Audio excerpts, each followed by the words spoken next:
15 de marzo de 1944. A 20 kilómetros de Tokio, en el centro de escucha de la Unidad de Comunicaciones ADA, el comandante Atsuso Kurihara escuchó, por centésima vez, los mismos sonidos. Sentado ante una pared de radios y cilindros de cera, aún creía que se enfrentaba a un simple ruido americano, quizá un dialecto regional, quizá un cifrado de baja complejidad. Creía sobre todo que en unas semanas su equipo lo descifraría. Al fin y al cabo, habían descifrado los códigos británicos, los cifrados del ejército estadounidense e incluso el sistema diplomático del Departamento de Estado. Ahora no sería diferente, pero era diferente. Esta transmisión, tan extraña como precisa, fue lo que la historia militar clasificaría como el único idioma de guerra descifrado en campo abierto, el Código Navajo, creado por descendientes de un pueblo que el propio gobierno de Eun-U había intentado silenciar durante décadas. Este código no fue inventado por ingenieros o matemáticos, sino por pastores, estudiantes y los hijos de las oraciones. Este vídeo revelará cómo la máquina de inteligencia más sofisticada de Japón fue derrotada no por tanques, radares ni bombas, pero en palabras que nadie fuera de una cultura ancestral podía entender. La guerra tenía muchas armas, pero solo uno era irrompible. Pero antes de profundizar entre bastidores de esta operación invisible, hay una estadística que define toda la dimensión de lo que está por venir. Entre 1942 y 1945, la inteligencia japonesa interceptó más de 18.000 mensajes tácticos de los marines estadounidenses. 18.000 transmisiones reales de campo de batalla, con coordenadas, órdenes de ataque, posiciones de retirada. Y en 4 años, los mejores criptógrafos del imperio no pudieron descifrar ni una sola frase. No, palabras como el colibrí lleva huevos o la tortuga se acerca al pez de hierro resonaban en los receptores japoneses como acertijos sin resolver. Lo que parecía un sinsentido era, en realidad, la pieza viva de una máquina de guerra que operaba bajo un lenguaje sagrado. Y lo más desconcertante, ni siquiera los hablantes nativos, bajo tortura, podían traducir. Si valoras la historia detrás de la historia, la que nunca llegó a los libros pero ganó batallas, considera apoyar esta obra. Deja tu like, suscríbete y comparte. Nos ayuda a seguir revelando las voces que cambiaron el curso de la guerra, incluso cuando nadie sabía que hablaban. Durante los primeros años de la Guerra del Pacífico, la inteligencia japonesa era considerada una de las más eficientes del mundo. En el suburbio oriental de Chiba, en Tokio, operaba la instalación de élite de la Unidad de Comunicaciones de ADA, un centro de interceptación y descodificación donde más de 500 técnicos, lingüistas y operadores de señales trabajaban en turnos las 24 horas. Operaba 118 receptores de radio de largo alcance y un complejo sistema de localización direccional. En cuanto a estructura, superó muchas de las capacidades de los aliados al inicio del conflicto. Y con razón, esta inteligencia ya había descifrado sistemas diplomáticos estadounidenses, penetrado códigos británicos y anticipado con precisión quirúrgica varios movimientos tácticos en China, Filipinas y Birmania. En 1941, meses antes del ataque a Pearl Harbor, la élite de ADA había interceptado mensajes entre el Departamento de Estado de Eun y sus embajadas en el Pacífico, utilizando con éxito técnicas analíticas contra el sofisticado Código Púrpura. Los agentes se basaron en una doctrina clara. Cada mensaje tiene una lógica y todo sistema puede ser roto. Esta fe en la ingeniería lingüística japonesa produjo una arrogancia silenciosa, pero fatal. El coronel Masaru Onishi, uno de los directores de la sección 4 de la Marina Imperial, declaró con calma en un informe interno: No existe ningún código occidental que pueda resistir nuestro método de escucha cruzada múltiple, fonología comparativa y simulación acústica. La confianza se justificó por las victorias acumuladas. La inteligencia japonesa monitorizaba eficazmente las señales procedentes de la mancomunidad británica e incluso había interferido con éxito en las operaciones navales australianas. Sin embargo, a principios de 1942 aparecieron diferentes transmisiones. Procedían de barcos estadounidenses en las Islas Marshall, pero no encajaban en ningún patrón conocido. Tenían entonaciones, estructuras rítmicas y pausas que sugerían lenguaje, pero no coincidían con ninguno de los más de 130 idiomas registrados en la base de datos lingüística de AADA. El coronel Keiji Nakano autorizó la creación de una subunidad exclusiva para descifrar esta nueva fuente. Se esperaba una solución rápida. El error fue asumir que estaban tratando con otro código cifrado tradicional, cuando en realidad se enfrentaban a algo que trascendía la lógica de la criptografía occidental. Aún así, los intentos japoneses avanzaron rigurosamente. Los equipos comenzaron a catalogar los sonidos en cilindros de cera y a organizar patrones fonológicos. Se aplicaron comparaciones cruzadas con lenguas austronesias, dialectos filipinos, formas arcaicas del inglés e incluso fonemas de lenguas chinas indígenas. Nada encajaba. Un informe interno de inteligencia naval de septiembre de 1942 afirmaba: los mensajes contienen elementos e intervalos repetitivos consistentes con el lenguaje natural, pero no hay correspondencia fonética con ningún sistema conocido. El sistema japonés, creado para interpretar la lógica algorítmica, se enfrentó por primera vez a un código que no podía ser descifrado, no por la complejidad matemática, sino por el origen cultural. En términos prácticos, era como intentar descifrar un tambor africano usando álgebra. El fallo no fue por capacidad. Fue una referencia. En 1943, tras un año completo de interceptaciones revolucionarias, un informe de la Ochota Flota afirmaba que las transmisiones tácticas estadounidenses en el sector del Pacífico Central se volvieron imposibles de comprender, incluso cuando estaban claramente conectadas a operaciones en curso. Deshi, en otras palabras, la Marina japonesa había perdido su principal ventaja: la capacidad de anticipar tácticas, y esta pérdida tuvo efectos concretos. La precisión de los ataques aliados aumentó, mientras que los japoneses comenzaron a actuar en desventaja crónica en respuesta. Los interceptores podían escuchar, grabar, transcribir, repetir, pero no entender. Un imperio que había basado su superioridad en la disciplina y la decodificación se enfrentaba ahora a un muro invisible. Y lo más irónico, ese lenguaje no había sido creado por técnicos del MIT ni por criptógrafos británicos. Provino de jóvenes indígenas en una reserva de Nuevo México. En números, las estadísticas eran asombrosas, mientras que los japoneses tenían unos 30 lingüistas dedicados a cada código enemigo importante. Estados Unidos usaba 29 navajos, sin papel, sin máquina, solo memoria y disciplina. Y sin embargo, los japoneses fracasaron por completo. Es en este punto cuando es apropiado hacer una pausa. Para quienes han llegado hasta aquí y se han sorprendido con estos datos, merece la pena invitar. Escribid en los comentarios una frase que resuma lo que sentisteis al escuchar esto. Shocking data, absolute power, logistics wins. ¿Qué fue lo que más te impresionó de este giro invisible? Porque ahora hemos entrado en una nueva etapa. Pronto, los analistas de ATADA probarían otro enfoque: usar budistas entrenados en fonética tibetana, simulaciones auditivas e incluso osciloscopios para capturar patrones tonales. Pero lo que encontraron no fue un código, era una cultura. Y la cultura, contrariamente a la lógica, no puede romperse con fórmulas.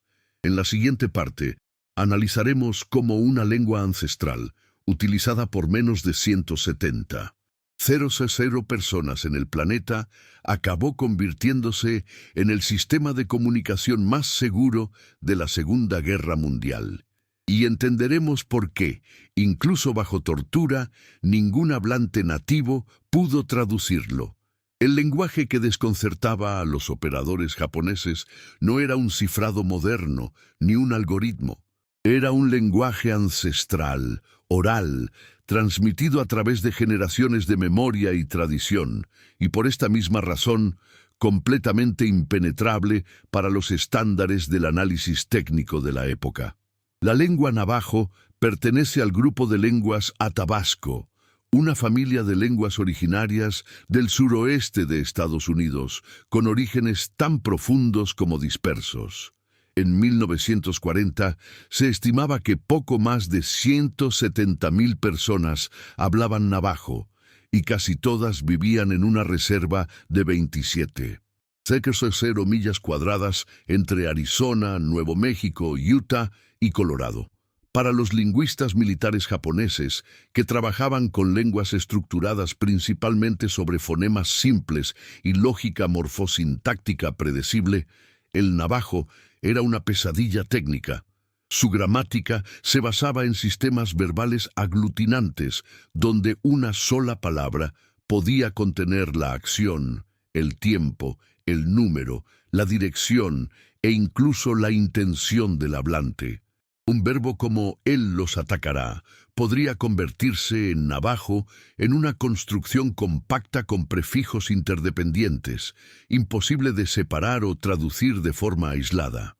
Además, la lengua tenía 4 tonos distintos, alto, bajo, ascendente y descendente, que cambiaban completamente el significado de la misma secuencia de sonidos. Una sílaba mal entonada podía convertir plano en cerdo o morir en caminar. Los fonemas incluían pops y ejectivas glotales, sonidos que no existían en japonés, inglés ni alemán. Para los descifradores de códigos acostumbrados a los estándares fonológicos occidentales, el navajo no era solo extranjero, era alienígena. El coronel japonés Kenji Fukuda, años después, escribió: «Sonaba como una grabación de sonidos naturales, no de habla, como el viento pasando entre las hojas». Los japoneses intentaron aplicar el análisis de frecuencias, una técnica estándar utilizada para encontrar patrones repetitivos y probabilidades fonéticas. Pero fracasaron por una razón sencilla. Los navajos no seguían la lógica estadística occidental.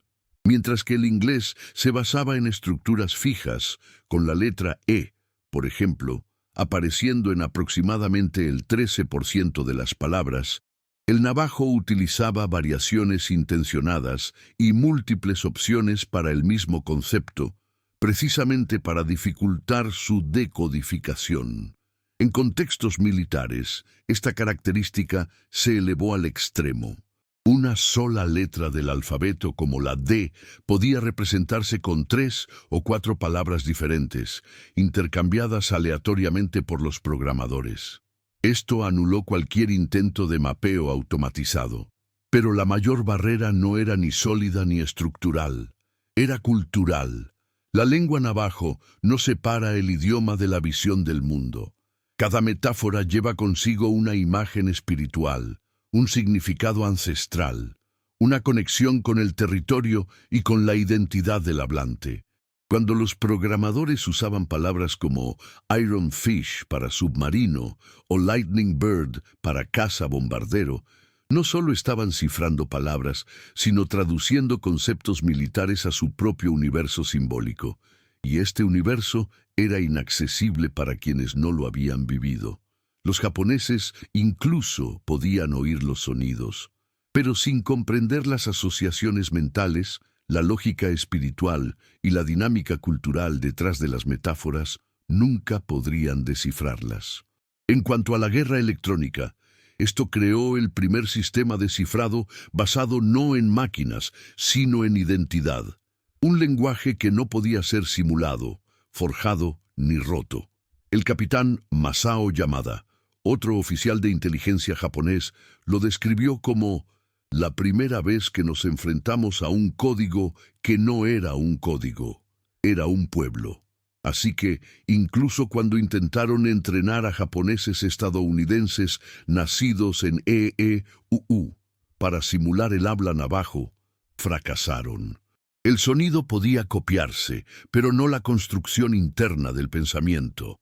En 1943, la Marina Imperial invirtió en equipos de osciloscopia sonora, intentando representar gráficamente los tonos del lenguaje en formas visuales. La esperanza era que, visualizando los patrones, pudieran crear un catálogo técnico.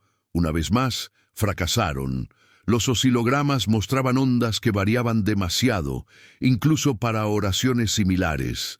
No había suficiente repetición, no había un estándar, y por eso no había punto de entrada.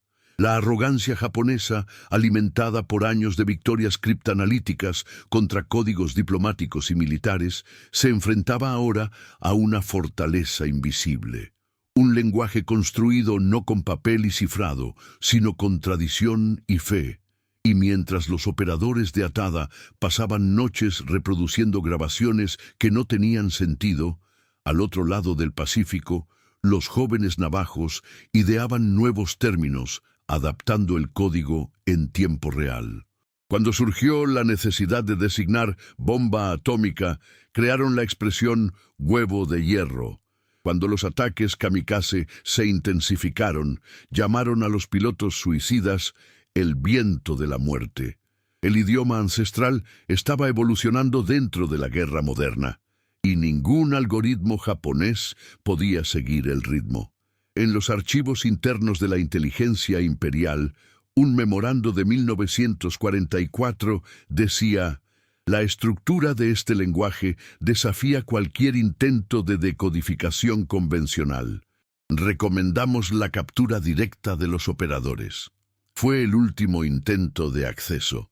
Capturar a un codificador navajo vivo y obligarle a revelar la llave.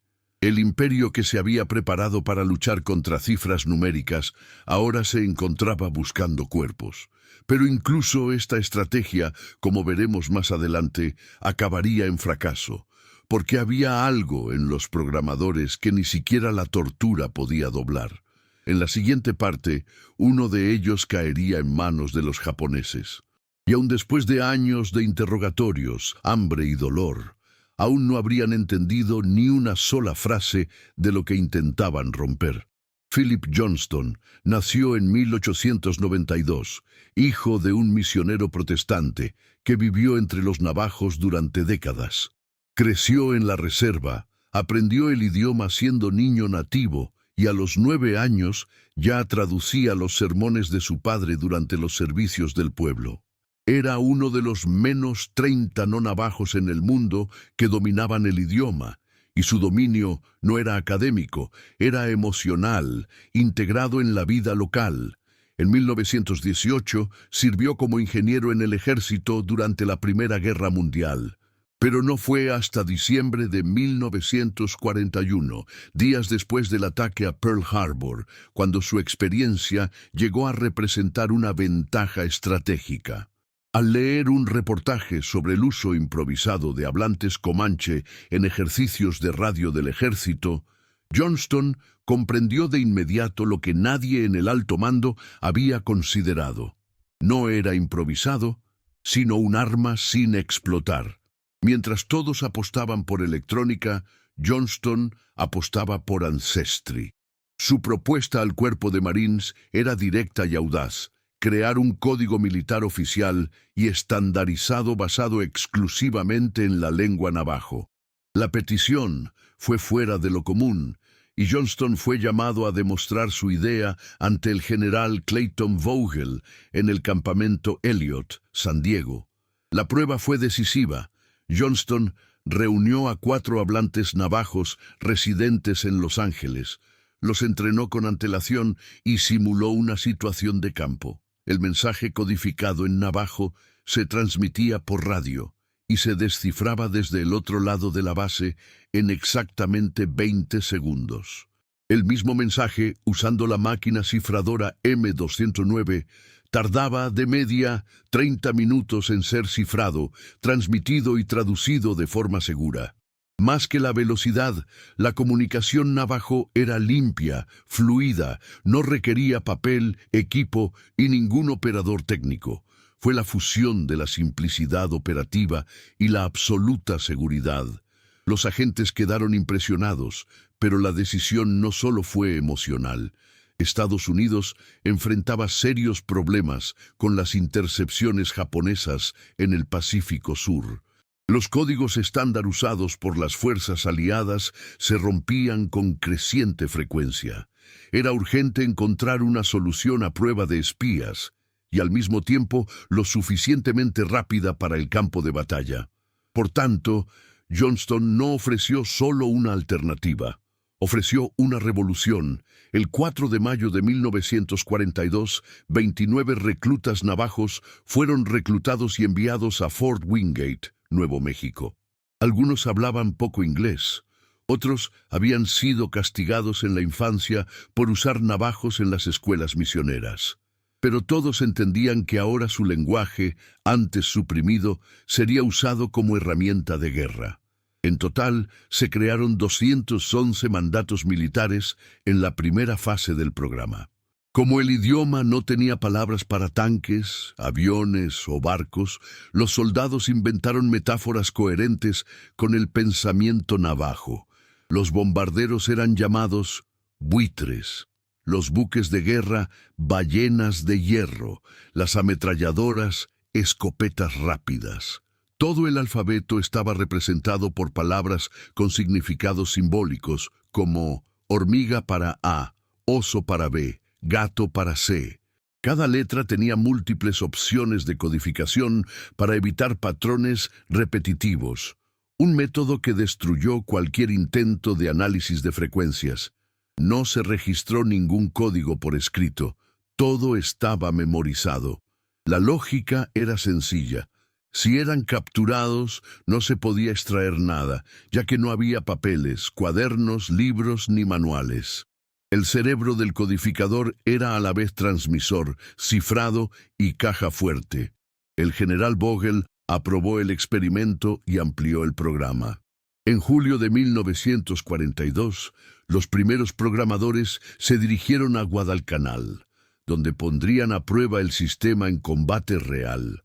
Pero antes de eso, en el propio campo de entrenamiento, el impacto de la decisión ya se podía ver. La Marina de los Estados Unidos acababa de activar silenciosamente el sistema de comunicación más seguro del siglo XX. Era uno de los descendientes de un pueblo que, hasta unas décadas antes, había sido objetivo de campañas de asimilación forzada. Un sistema militar basado en la sabiduría oral, espiritual y tribal, y uno que ninguno de los enemigos de Estados Unidos siquiera imaginó que existiera. Fue en ese momento cuando un informe interno del ejército señaló en un lenguaje técnico pero revelador: el código navajo tiene una ventaja operativa completa, transmisión humana en tiempo real con latencia inferior a 5 segundos y cero riesgo de compromiso de hardware o interceptación técnica. En ese momento el programa seguía siendo secreto. Ni siquiera los altos cargos sabían exactamente qué hacían los navajos en los campos de radio. El secreto era total, pero los resultados pronto se harían públicos. El rendimiento en las batallas del Pacífico superaría todas las expectativas, y Japón, que en su día descifró los secretos del Departamento de Estado de ETEUU, pronto se encontraría ante sonidos que no encajaban en diccionario, ecuación, lógica. El imperio que dominaba la técnica sería desafiado por símbolos, y las primeras transmisiones de combate en el navajo estaban a punto de cruzar el Pacífico, cortas, rápidas y absolutamente irrompibles. Japón escucharía, y no entendería ni una palabra. En la siguiente parte, analizaremos el verdadero impacto del primer uso táctico del código navajo en Guadalcanal, cuando los japoneses oyeron el ataque del colibrí y el buitre girando en círculos, y no pudieron hacer nada. Venían de todos los rincones de la nación navajo. Algunos eran pastores de ovejas que nunca habían abandonado sus tierras ancestrales.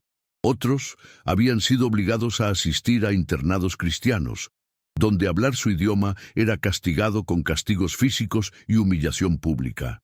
Y ahora, en mayo de 1942, esos mismos hombres estaban uniformados, con los escudos de los Marines sobre los hombros, entrando por primera vez en un mundo que los había marginado, pero que ahora dependía de ellos para ganar la guerra. Solo eran 29, la primera clase, jóvenes como Chester Ness, Cal Gorman, Lloyd Oliver, John Benally. Ninguno de ellos sabía qué era el cifrado, pero todo el mundo sabía el valor de una palabra bien pronunciada. Sabían que en el mundo navajo, hablar con precisión era una cuestión de honor, espiritualidad, supervivencia. En el campamento Elliot estaban encerrados en un edificio custodiado por soldados armados. Dentro, durante 8 semanas, crearon, desde cero, el único sistema táctico de codificación basado enteramente en una lengua indígena viva. No había manuales, no había precedentes. Tuvieron que adaptar un idioma antiguo a la velocidad, lógica y brutalidad de la guerra moderna. Y lo hicieron con disciplina, intuición y fe. Para designar un submarino, usaron la expresión pez de hierro que nada en la oscuridad. Para aviones de combate, colibríes rápidos. Los bombarderos se convirtieron en buitres zumbantes. ¿Un destructor? Tubería de acero en la tormenta. Un portaaviones era un nido de águila flotante. Los términos no eran arbitrarios, seguían una lógica poética, directa, profundamente coherente con la cosmología navajo. No solo estaban creando código, estaban traduciendo la guerra a su idioma, y al hacerlo, moldeando una nueva forma de ganar. El alfabeto se creó a partir de palabras que comenzaban con cada letra del inglés, pero con múltiples opciones para la misma letra, lo que desordenaba por completo cualquier intento de análisis estadístico por parte del enemigo. La letra C, por ejemplo, podía codificarse como gato, cactus o ciervo, dependiendo de la elección del operador. Esto impedía los estándares, haciendo que cada transmisión fuera única. Y lo más importante, todo estaba decorado, nada escrito, sin papel. Si los detectan, los programadores no tendrían nada que entregar. Sus cerebros eran a la vez clave, seguros y mensajes. En pocos meses, el vocabulario creció. Se incorporaron nuevas palabras según surgieran necesidades en el campo de batalla. Cada nuevo armamento, cada maniobra, cada pieza de tecnología requería adaptación. En cada actualización, los programadores se reunían, decidían el término juntos y lo memorizaban de forma uniforme. El sistema creció de forma orgánica, eficiente y absolutamente segura. No hubo ruido, no había duda. Y entre ellos había un sentido de misión que trascendía la lógica militar. Usaban el idioma de sus abuelos para salvar la vida de soldados que hasta hace poco despreciaban su cultura. La ironía de esta historia es que la solución estaba delante de todos, pero nadie la vio. Mientras Japón invirtió millones en ingeniería criptográfica y Alemania apostó por máquinas como Enigma, Estados Unidos encontró su mayor ventaja estratégica en voces casi olvidadas.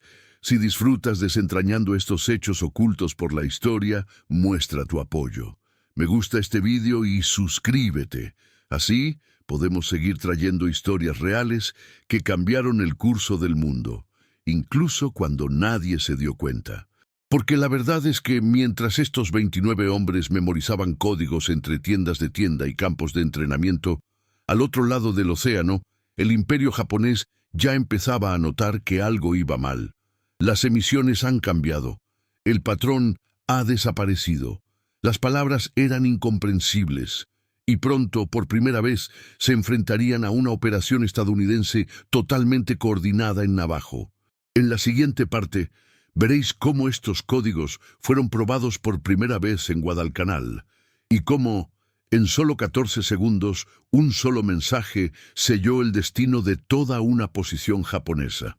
En agosto de 1942, la primera división de marines de EUU desembarcó en Guadalcanal, marcando el inicio de una de las campañas más sangrientas del Pacífico. También fue la primera prueba real para el Código Navajo en un entorno de combate. Entre los Marines, 15 Code Talkers caminaban en silencio, llevando solo sus radios y un vocabulario invisible que no podía ser capturado, quemado ni roto. Hasta entonces, los japoneses habían interceptado transmisiones estadounidenses con relativo éxito. Informes de inteligencia imperiales anteriores confirmaban que el patrón de comunicación aliado seguía una estructura descifrable, con códigos mecánicos basados en cifrados predecibles. La 8. La flota japonesa ya había podido anticipar los movimientos estadounidenses en otras islas, pero en Guadalcanal todo cambió. De repente, los mensajes tácticos dejaron de obedecer cualquier lógica fonética conocida. Las comunicaciones se volvieron cortas, rápidas y profundamente incomprensibles. La frecuencia era la misma, el origen identificable, pero el contenido, un abismo. En uno de los primeros enfrentamientos de la campaña, Chester Ness, uno de los 29 originales, fue asignado para coordinar un ataque de artillería contra una posición fortificada de ametralladora japonesa. Las tropas americanas estaban estancadas, expuestas, sin posibilidad de avance. Las radios convencionales habían sido comprometidas. El tiempo de respuesta estándar, usando la máquina cifradora M209, sería de al menos 20 minutos. Demasiado tiempo bajo fuego directo. Pero esa noche, Chester recitó una secuencia precisa en navajo. Colibrí disparando, hierro vibrando, colina 2 norte, presente. Hubo 14 segundos de transmisión. Al otro extremo de la línea, otro codificador, destinado con el batallón de artillería, tradujo el mensaje casi al instante. Las armas giraban. 4 minutos después, el nido de ametralladoras japonés quedó reducido a fragmentos. La transmisión fue interceptada por los japoneses. Escucharon, grabado, pero no podían hacer nada. El sonido fue clasificado en el informe de la 17ª División como idioma de origen no identificado, similar al dialecto filipino, pero con patrones de tiempo verbal irregulares. El análisis fonético no indicó correspondencia con inglés, francés, neerlandés, español, chino, malayo ni ninguna lengua del sudeste asiático. Por primera vez, los oficiales japoneses escuchaban una operación estadounidense en toda regla, sin entender ni una sola palabra. Era como luchar con los ojos vendados, con un enemigo que parecía prever cada paso y responder antes de que uno pudiera reaccionar. La lógica militar japonesa, basada en la anticipación de señales y el cruce de fuentes interceptadas, se derrumbó ante una estructura que no obedecía las reglas conocidas. El teniente Kazuo Yamada, oficial de comunicaciones en Rabaul y fluido en inglés, informó: "El contenido está claramente organizado. Hay pausas regulares, señales de comando, confirmaciones, respuestas, pero el lenguaje no es un idioma en absoluto.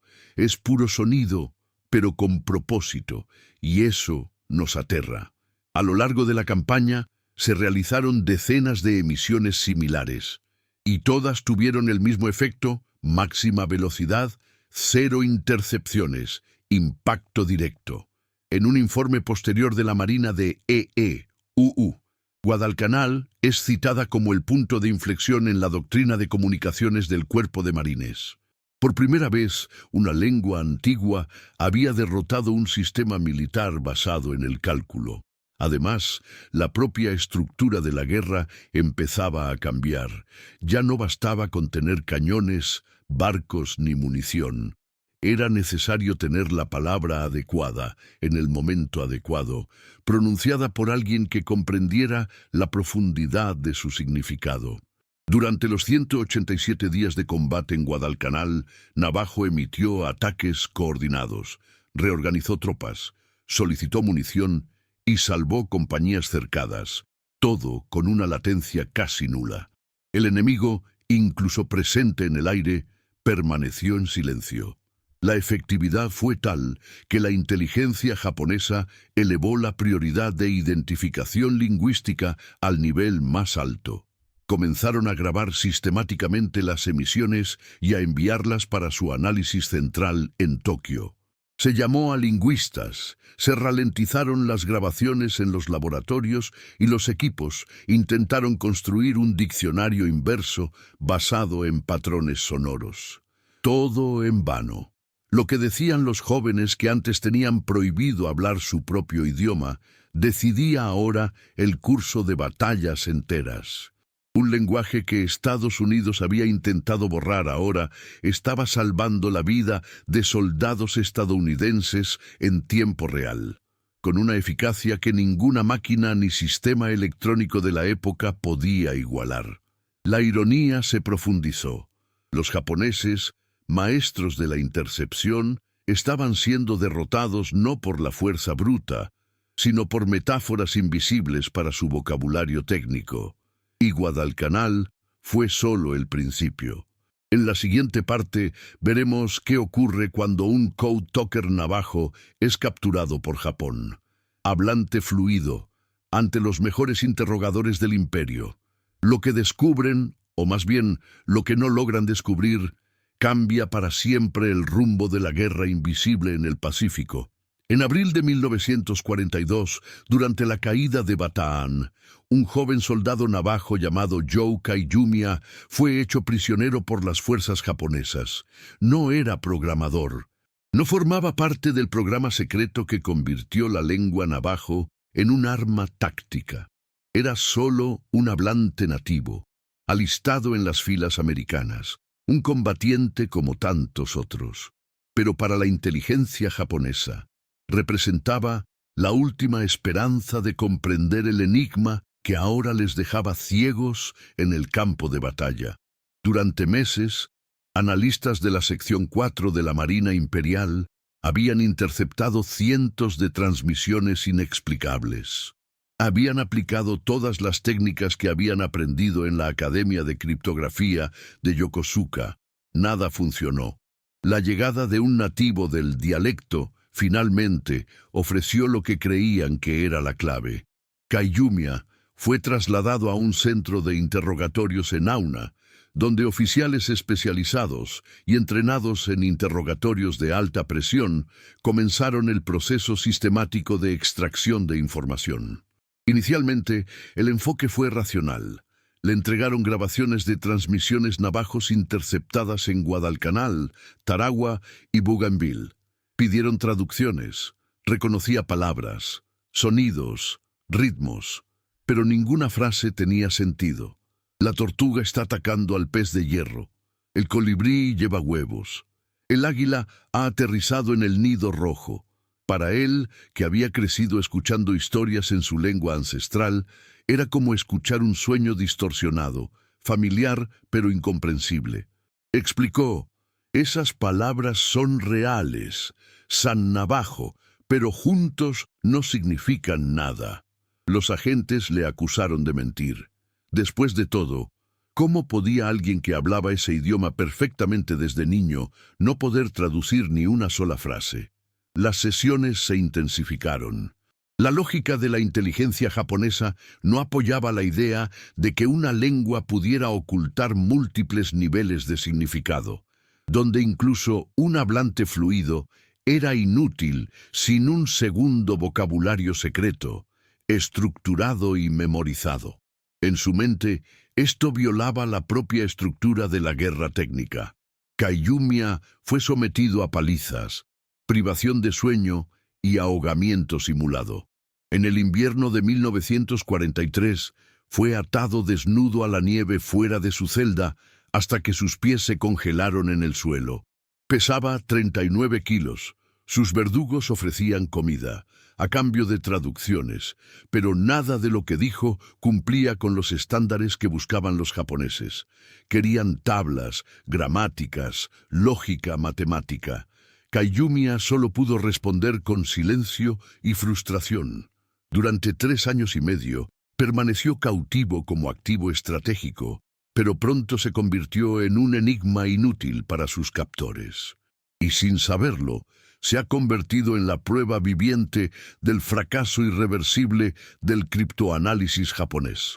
Porque lo que los funcionarios no entendían, y que no saldría a la luz hasta décadas después, era que el código navajo no era un dialecto codificado. Era un sistema militar creado dentro de una estructura cultural oral, totalmente desconectado de la lógica occidental de decodificación. Era necesario conocer la lengua navajo, pero también era necesario conocer el código militar. Y sobre todo, era necesario haber sido formado en el momento adecuado, en el lugar correcto, bajo las condiciones adecuadas. Kayumiya, por tanto, era el agente perfecto de confusión.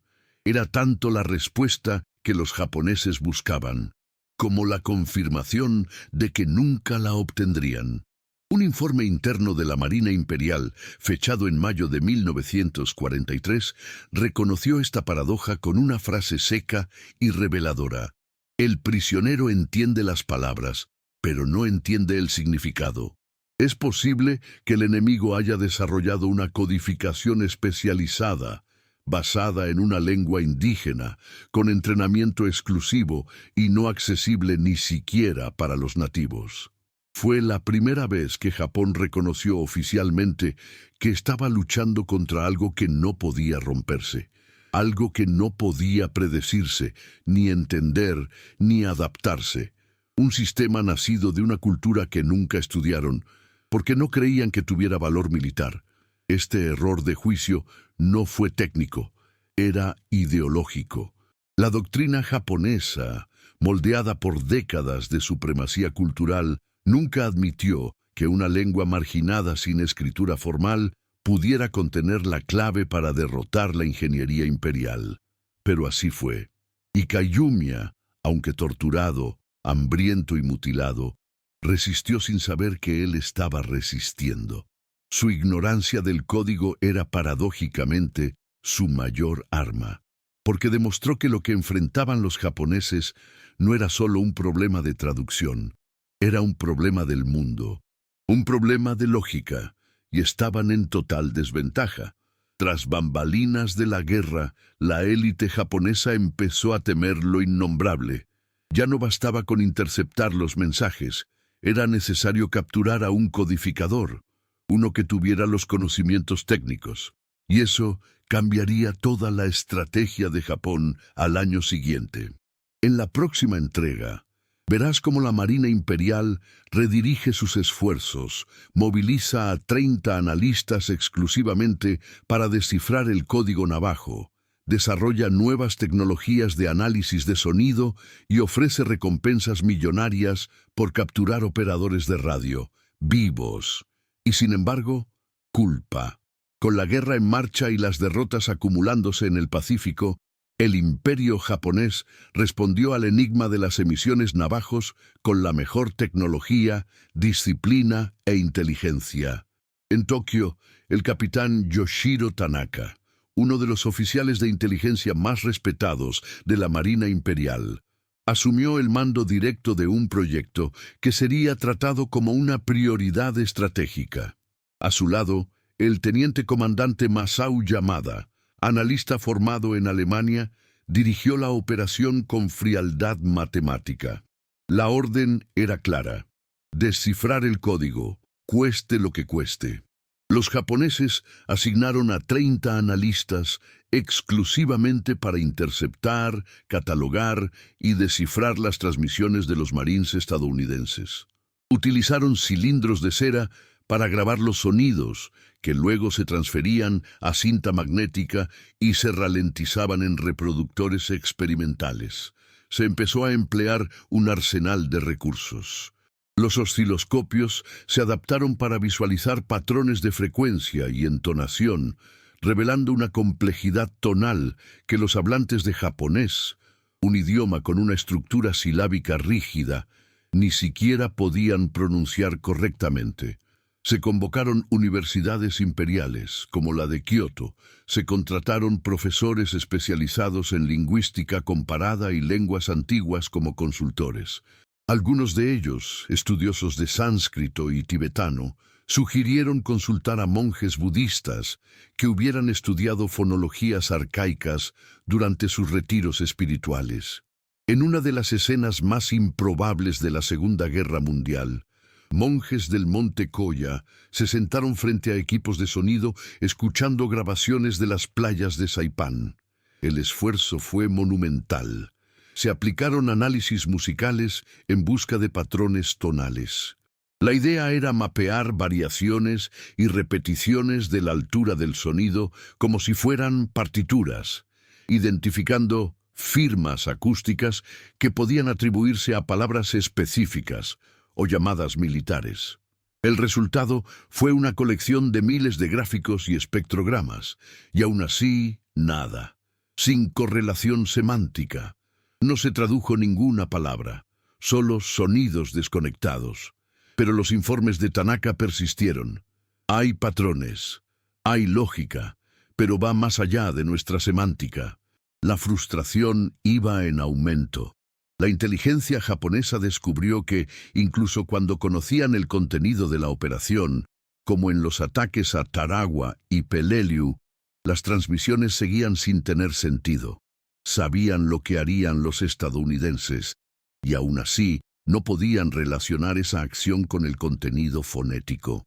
En uno de los informes más simbólicos, el comandante Masao Yamada escribe: «Hemos identificado un patrón de apertura que se repite en el 31% de las transmisiones. Probablemente sea un código de llamada. También existe correlación entre el tiempo de transmisión y la complejidad de la misión reportada. Pero sin decodificación semántica, esto es como ver una nave sin timón». En ese momento de la guerra, los japoneses ya no luchaban solo contra el poderío industrial estadounidense.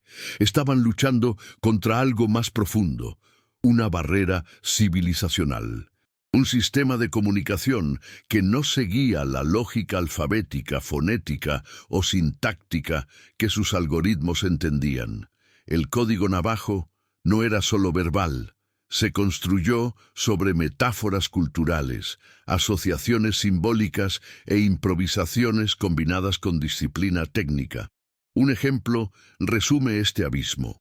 Para codificar la letra A, los navajos usaron varias palabras, como hormiga, manzana o flecha, todas comenzando por A en inglés, pero traducidas al navajo en diferentes contextos y sonidos. El operador alternaba estas opciones aleatoriamente para evitar el análisis de frecuencia. Esto multiplicaba por decenas el número de posibles variaciones. Ahora, detente un momento y considera esto. Los estadounidenses crearon 211 términos militares completamente nuevos, todos memorizados sin notas escritas, con un sistema de redundancia sonora que podía generar más de 8.000 combinaciones, todas transmitidas con precisión, bajo fuego enemigo. Esa era la diferencia. Un lenguaje humano usado con la precisión de una máquina. Si esto te sorprendió, deja un comentario con una sola palabra. Increíble. La historia aún no ha terminado. Desesperados por resultados, los japoneses comenzaron a instruir a sus tropas para capturar operadores de radio en directo. Ofrecían recompensas equivalentes a 10 años de salario a cualquiera que llevara un navajo con su equipo intacto. Sabían que si no podían romper el código, tendrían que detenerlo por la fuerza. La radio se había convertido en un arma, y los hombres detrás de ella, en objetivos prioritarios. Pero ¿qué pasaría si estos operadores estuvieran rodeados? ¿Cómo se aseguraron de que el código nunca cayera en manos del enemigo? En la siguiente parte Aprenderéis sobre los protocolos extremos adoptados por Estados Unidos para asegurar que el código navajo permaneciera hasta el final de la guerra absolutamente inquebrantable. Con el colapso del esfuerzo criptoanalítico japonés, surgió una nueva realidad en los centros de mando del imperio, una ceguera táctica total. Lo que antes era un campo de batalla cartografiado por intercepciones efectivas, ahora se convertía en un océano de sombras. La inteligencia japonesa, acostumbrada a anticipar desembarcos, maniobras y bombardeos con horas o días de antelación, se vio reducida a una impotencia analítica. Las transmisiones de los Marines siguieron siendo interceptadas, más de 18.000 a lo largo de la guerra, pero cada una se convirtió en otro ruido sofisticado, un misterio impenetrable. En el cuartel general de Rabaul, el coronel Takashi Saito declaró que los comandantes japoneses habían llegado a sentirse abandonados por el sonido. La guerra moderna, dependiente de información en tiempo real, se libraba por un bando con los ojos cerrados. Las posiciones de artillería se actualizaron en segundos. Evacuaciones médicas coordinadas bajo fuego directo. Los bombardeos navales se redirigieron en pleno vuelo. Y todo esto a través de transmisiones de 14 a 20 segundos con absoluta precisión. Una actuación que, si se realizara mediante cifrado mecánico, como el alemán M209 o el japonés Purple, tardaría hasta 30 minutos en ser codificada, enviada, descifrada y respondida. En las matemáticas de la guerra, el tiempo es un arma, y el tiempo, ahora, pertenecía a América. No porque hubiera creado una máquina más rápida, sino porque había confiado su comunicación a aquello que el imperio nunca había considerado una amenaza, la voz de sus pueblos nativos. En un giro irónico de la historia, la herramienta que hizo obsoleta la maquinaria de guerra japonesa no se fabricó en fábricas, sino que fue heredada por sangre y ascendencia. Y ni siquiera los alemanes, con su obsesión por la superioridad racial y técnica, habían previsto que una lengua indígena marginada sería la clave para la supremacía táctica estadounidense. En documentos de la Marina Imperial se señaló que después de Guadalcanal, la mayoría de las decisiones de contraataque se tomaban basándose en estimaciones visuales, ya no por interceptación. Eso significaba confiar en los ojos en vez de en los oídos. Y en el teatro del Pacífico, rodeado de selvas, islas y niebla, la vista siempre era limitada. La ausencia de intercepciones útiles no fue solo un fallo técnico, fue un colapso doctrinal. Japón había construido una guerra centrada en el dominio de la información. Y ahora se enfrentaba a un enemigo que hablaba en códigos humanos y flexibles, invisible para los diccionarios. La tecnología japonesa, que superó a la estadounidense en varios sectores al inicio de la guerra, se volvió inútil ante una estrategia que unía la oralidad, la improvisación y la cultura. El genio estaba en que ningún mensaje era igual al anterior. Los locutores alternaban palabras, intercambiaban metáforas, cambiaban el orden sin perder claridad interna. Para los japoneses era como escuchar poesía en un idioma olvidado, solo que cada verso invocaba artillería pesada. El teniente Haruo Konuma, encargado del análisis de campo en la campaña de Saipan, confesó en un informe interno: «Es un código con alma. Aunque capturamos el sonido, no captamos el significado. Era como intentar atrapar el viento». La expresión se convirtió en jerga entre los operadores japoneses. Codificar el viento. La impotencia era institucional. En Okinawa, la mayor operación anfibia de la guerra, 35 codificadores navajos sirvieron 3 rondas ininterrumpidas, transmitiendo más de 4. 000 mensajes en 82 días. Ninguno fue interceptado con éxito, y aún más, no se repitió ninguna. Esto se debe a que el código estaba vivo, era cambiante, moldeado en tiempo real por operadores que entendían que cada palabra contenía no solo un dato, sino la vida de decenas de soldados. A nivel estratégico, el imperio japonés se encontró acorralado por una paradoja. Cuanto más invertía en análisis tecnológico, más lejos estaba de la clave de la solución. Lo que se necesitaba para entender el código no era un ordenador, era pertenencia, era haber vivido los sonidos, entendido los símbolos, hablado con los espíritus de la tierra. No hay manual que enseñaba esto. No se ha reproducido ninguna simulación. La lengua navajo era una forma de guerra que requería fe cultural y rigor técnico al mismo tiempo. Una combinación que Japón, cerrado en su visión jerárquica y homogénea, nunca pudo comprender. Y mientras tanto, en el lado estadounidense empezaba a surgir algo mayor, la realización de que su mayor fortaleza no era solo industrial, sino humana. La diversidad se convirtió en doctrina. Y lo que los alemanes llamaban mestizaje decadente, los estrategas estadounidenses empezaron a ver como su ventaja más letal.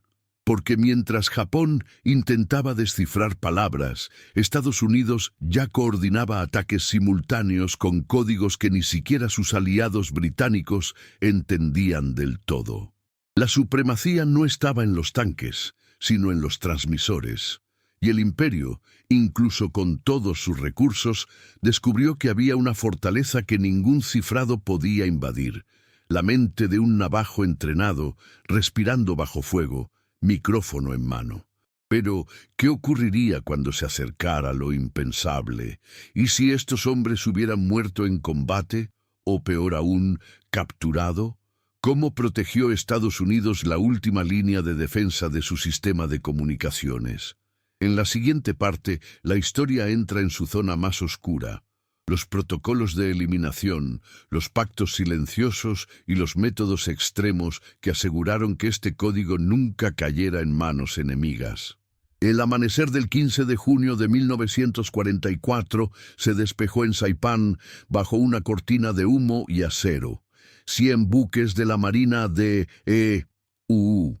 se posicionaron en formación de asalto, listos para comenzar uno de los asaltos anfibios más complejos de la guerra.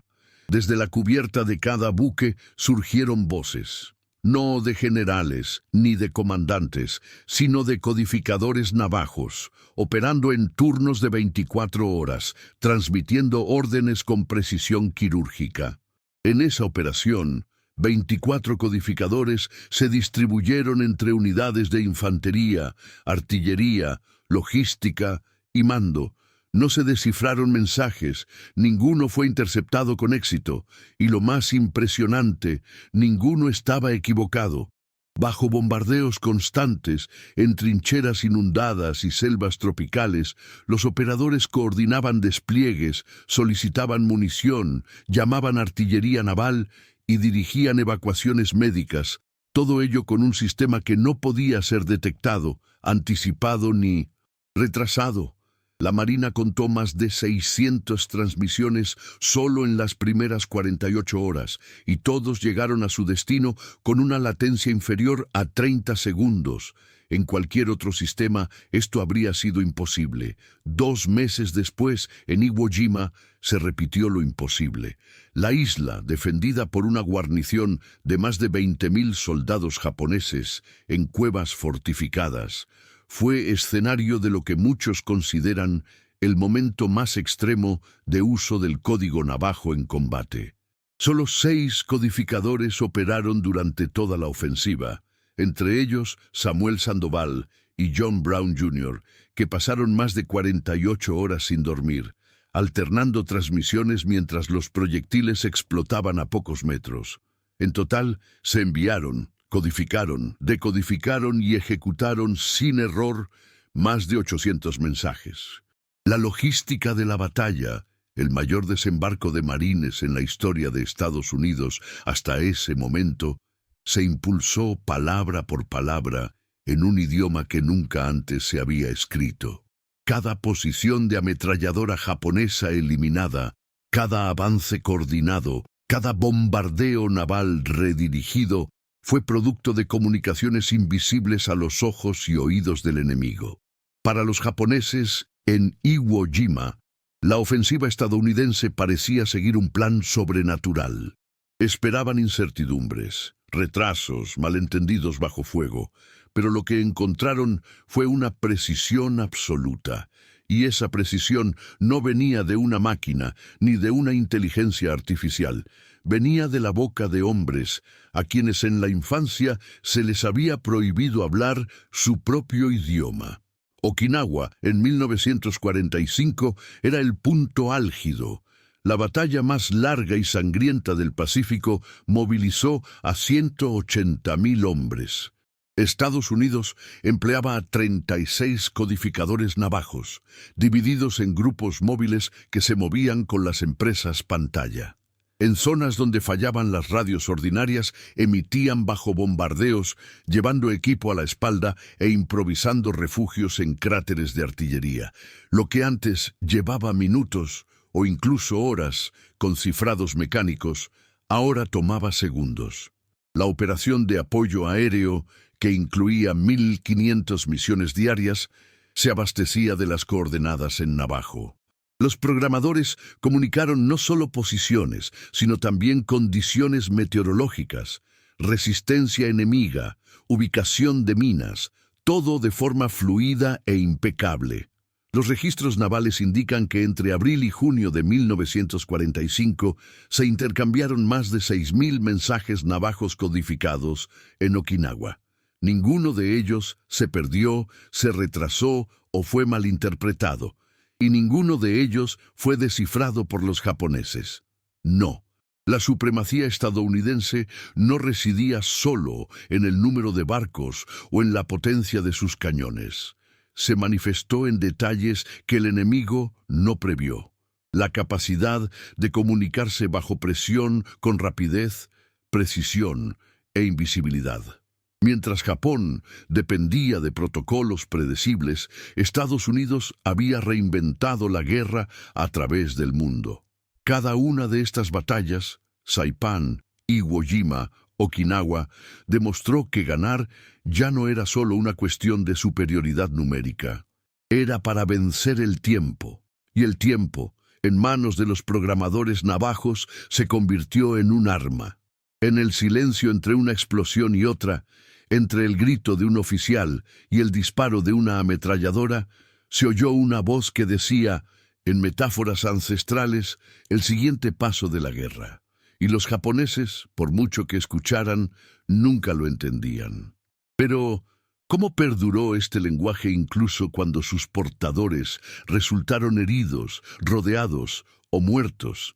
¿Qué mecanismos ha implementado Estados Unidos para evitar que el código se vea comprometido en el terreno, incluso en las situaciones más extremas? En la siguiente parte, el espectador aprenderá sobre los protocolos secretos de autodestrucción, los compañeros de seguridad designados y los juramentos silenciosos que protegían el código hasta la última gota de sangre. La guerra terminó, pero el silencio persistió.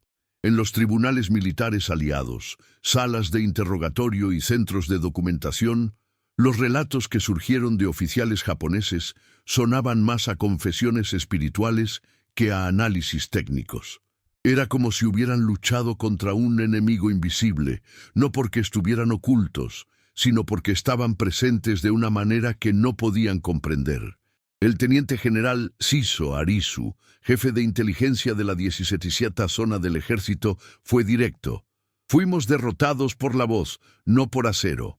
En su testimonio, grabado en Tokio en noviembre de 1945, reconoció el completo fracaso de las operaciones de escucha y análisis de la Marina Imperial y el Ejército frente a las transmisiones codificadas estadounidenses en navajo. Según él, la derrota en las Islas Marianas y en Iwo Jima se aceleró por nuestra total incapacidad para interceptar órdenes. Estábamos luchando a ciegas. El término fue repetido por varios otros oficiales. El capitán Junichi Kawamoto, encargado de una de las secciones técnicas de criptoanálisis naval en Truk, declaró bajo juramento: utilizamos todos los métodos conocidos, pruebas fonéticas, gramaticales, acústicas, nada funcionó. El sonido sonaba humano, pero su significado era mágico. El adjetivo no era metafórico. Informó de la impresión, compartida entre los analistas, de que los códigos no se comportaban como sistemas lógicos. No obedecían patrones predecibles de repetición o estructura, lo que sugería, para una mentalidad disciplinada, lo inexplicable o lo sobrenatural. Pero el misterio era profundamente humano. La guerra librada en el Pacífico expuso la arrogancia estructural del mando japonés. Esperaban ganar con jerarquía, disciplina y lenguaje técnico, pero se enfrentaban a un sistema vivo, donde cada operador era un depósito de tradición, improvisación y entrenamiento militar. Ningún libro enseñaba eso. No se previó ninguna ecuación. La ironía de la derrota queda registrada en las actas de los interrogatorios estadounidenses. En 1946, un informe de inteligencia aliado sintetizó los testimonios de oficiales como Arisu, Kawamoto y el teniente Takashi Morimoto de la sección de escucha de Peleliu. El documento, clasificado como limitado, decía: la élite japonesa se encontró paralizada no por un arma nueva, sino por una estructura de pensamiento que no podía descifrar. El código navajo reveló las limitaciones cognitivas del imperio. Durante los últimos meses de la guerra, las emisiones navajo se convirtieron en un símbolo interno de impotencia entre los descifradores. Eran apodados informalmente ondas fantasma. Algunos operadores se negaron a grabarlos. Afirmaban que no tenía sentido desperdiciar cilindros. Otros creían que el lenguaje era artificial, creado por una máquina. Lo que no podían admitir era la verdad más inquietante. Estaban siendo derrotados por una lengua indígena, hablada por hombres que provenían de un pueblo que los propios Estados Unidos habían marginado, segregado, obligado a abandonar sus raíces. Ahora bien, ese mismo lenguaje era la columna vertebral de la superioridad táctica estadounidense. Un funcionario japonés, cuyo nombre ha sido ocultado por razones de seguridad, hizo una observación notable. No pudimos descifrar el código porque no entendíamos a la gente. No estudiamos su cultura, subestimamos su inteligencia y ahora pagamos por ello. La humillación fue tan profunda que algunos de los implicados solicitaron anonimato en los registros de posguerra. Los japoneses no solo fueron derrotados militarmente, fueron derrotados a nivel intelectual. Su doctrina de la guerra, basada en la previsibilidad, el cálculo y el honor, fue desafiada por un modelo fluido, adaptable e híbrido, moldeado por la historia y la oralidad. Y esta realización provocó en muchos un colapso de la identidad profesional. Porque al final no era solo un idioma que no descifraran, era una forma de ver el mundo.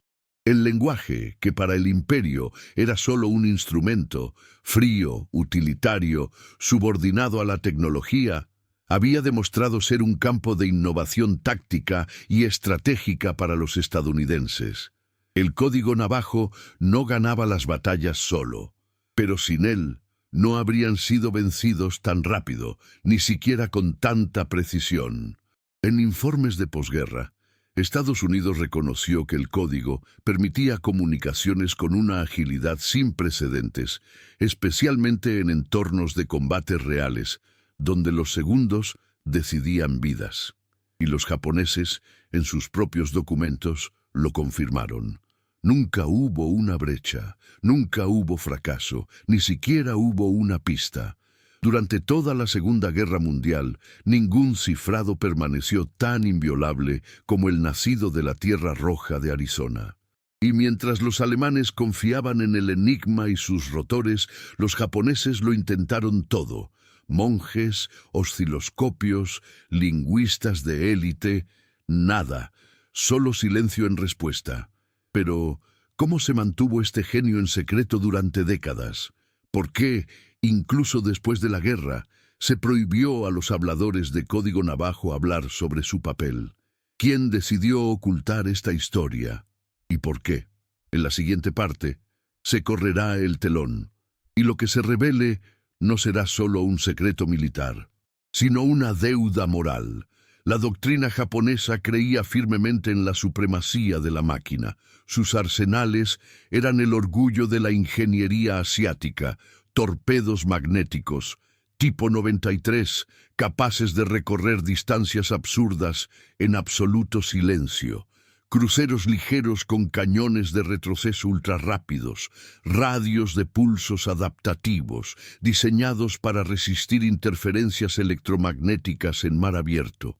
Durante la década de 1930, mientras el mundo aún reconstruía su industria, Japón ya operaba fábricas de precisión que producían sistemas de navegación inercial, giroscopios de navegación y sensores de sonar con una precisión de hasta 15 metros, una hazaña para la época. Para 1941, el Empire contaba con más de 300 buques de combate equipados con radares de alcance medio. Esa era su confianza. Ganaría por técnica, ganaría por máquina. Pero en el corazón del Pacífico, donde las bombas cayeron incluso antes de que el cielo se despejara, el ganador fue quien habló y quien escuchó. Y los japoneses, con toda su tecnología embebida, nunca entendieron lo que decían esas voces invisibles.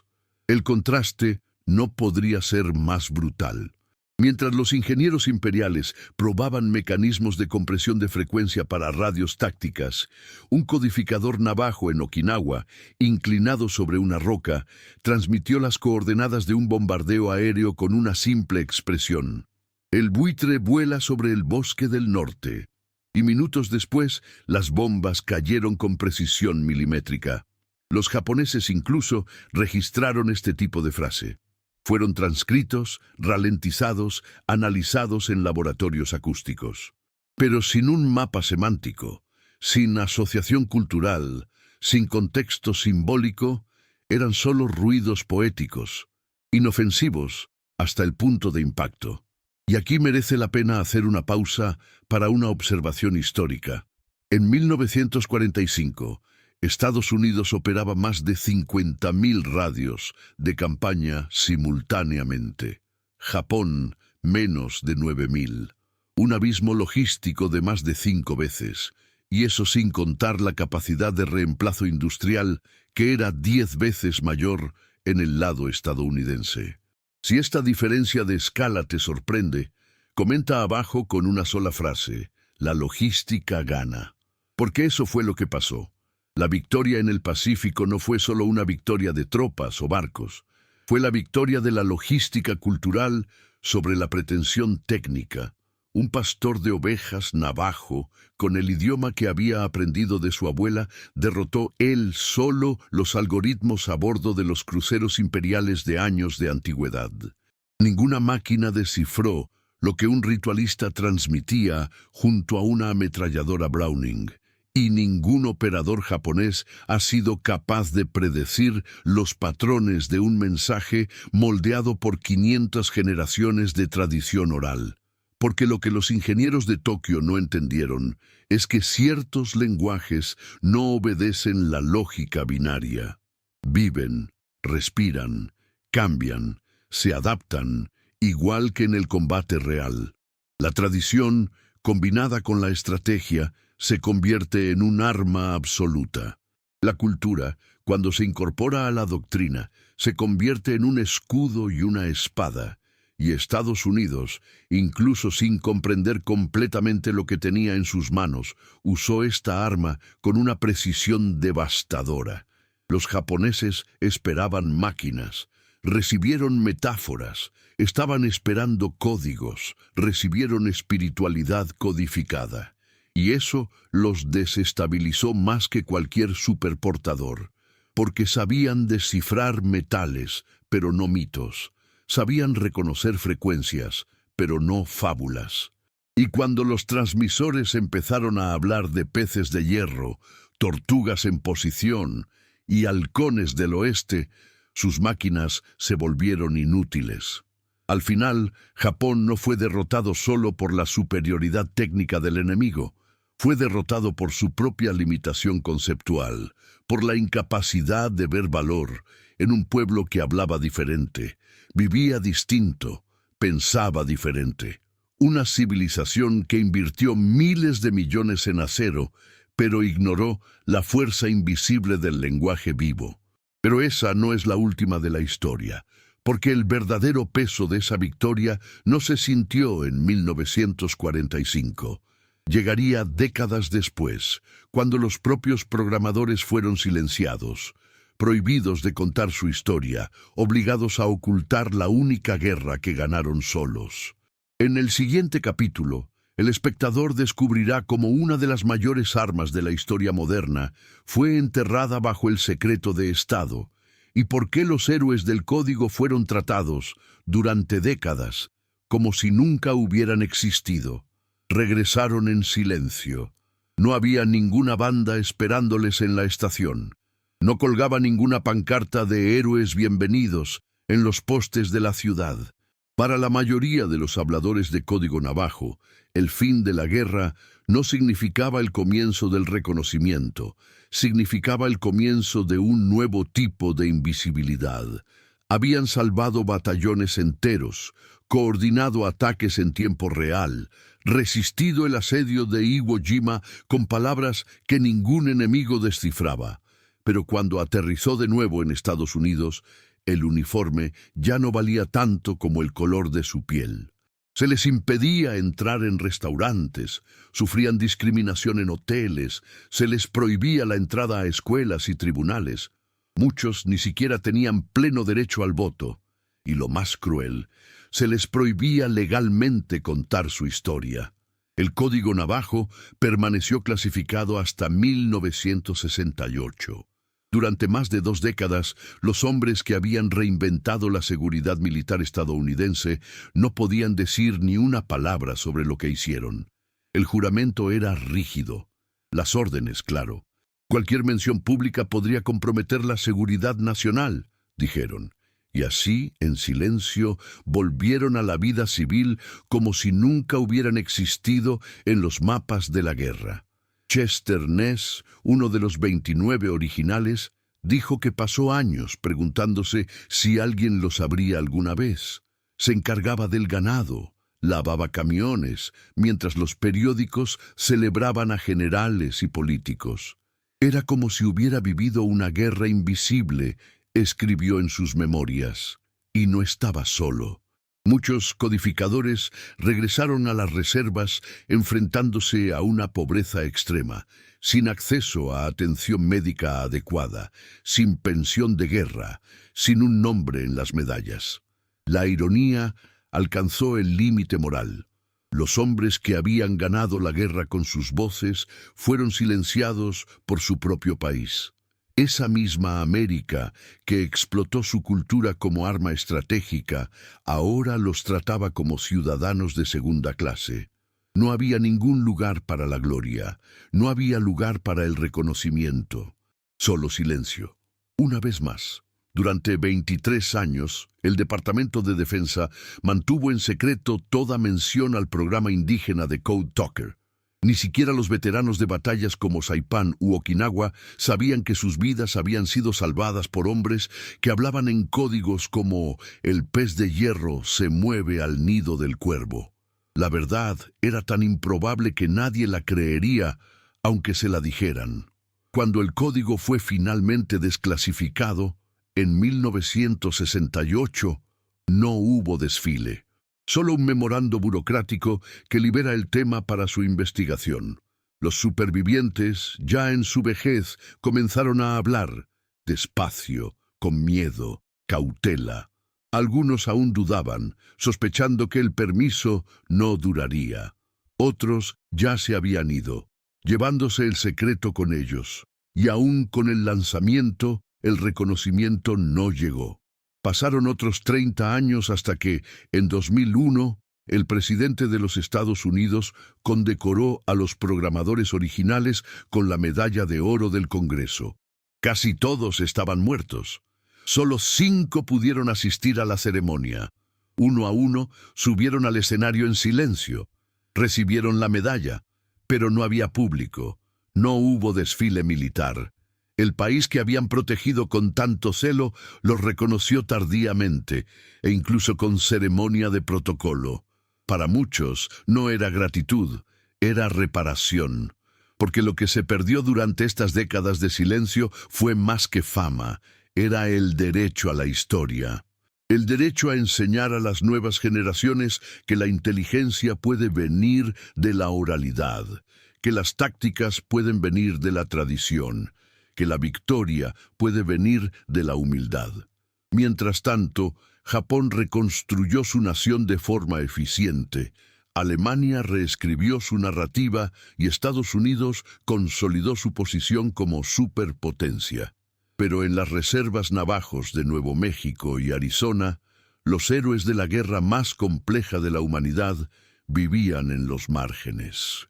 Y en cada uno de ellos, un peso que nunca ha desaparecido, el de haber cumplido la misión perfecta, pero sin derecho a la memoria.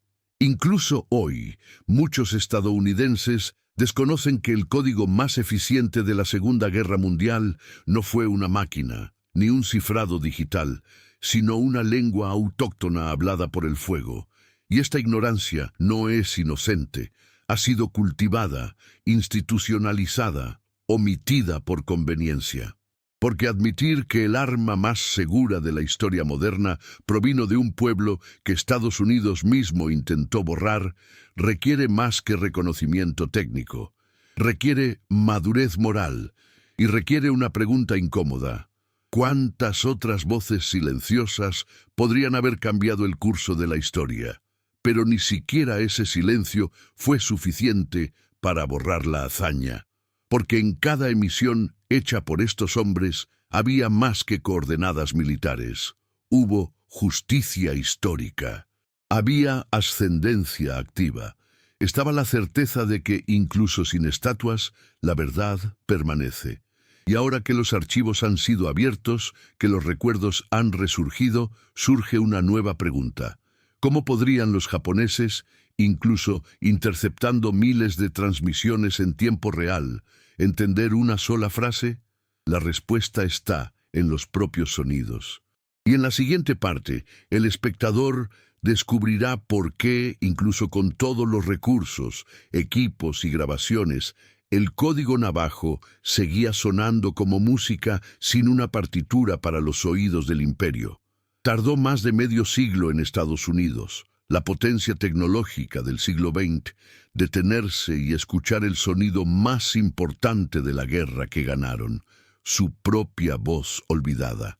No provenía de los grandes discursos de Washington, ni de las órdenes de Eisenhower en el frente europeo, sino de la tierra roja de Nuevo México, del silencio ceremonial de las reservas, de las canciones orales que sobrevivieron al borrado forzado.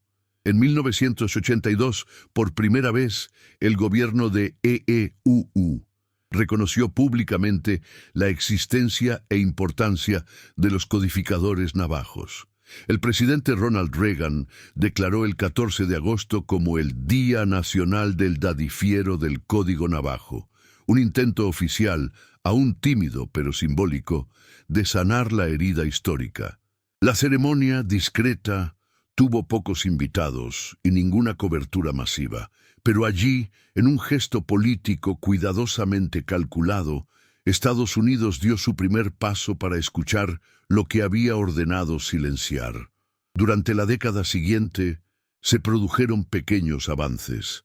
Comenzaron a surgir documentales independientes.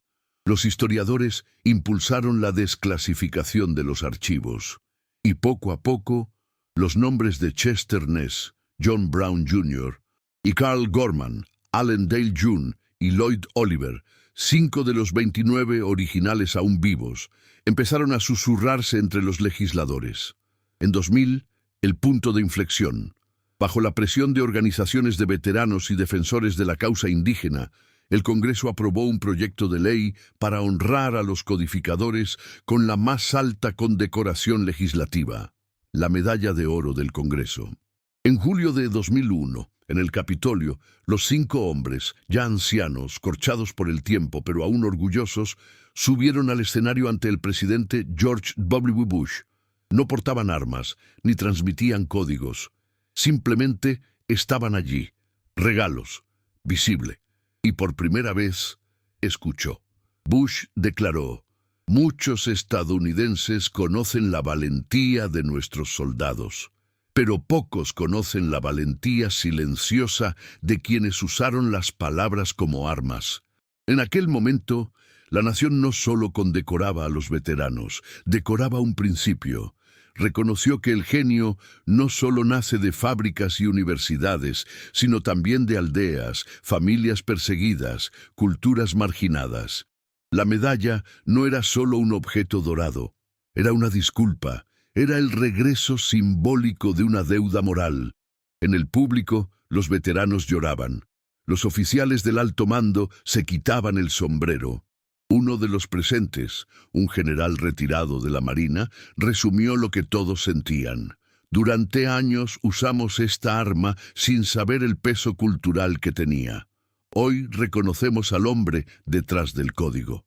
Para los navajos, ese día fue más que honor. Era un regreso.